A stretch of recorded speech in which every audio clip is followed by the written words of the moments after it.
Hello. Here will be explained the latest tutorial on how to do option trading correctly.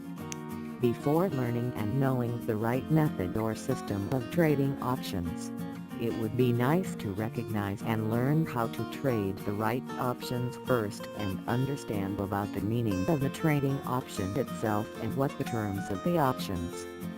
From this introduction, it becomes easier to learn and practice trading options.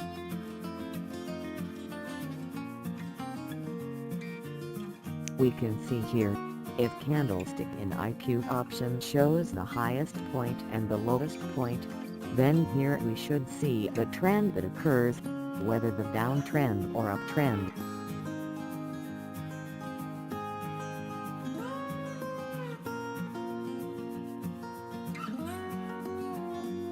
At this time I will exemplify how to choose put option correctly. When you will make a choice of put, then you have to wait a while until the candlestick appears green. It means the trend is doing the correction. And when the uptrend appears, immediately do the put option. If you need advanced trading strategy or want to get free signal, please visit my Twitter in the description below.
Thank you for watching the video. Please do like and subscribe on my channel.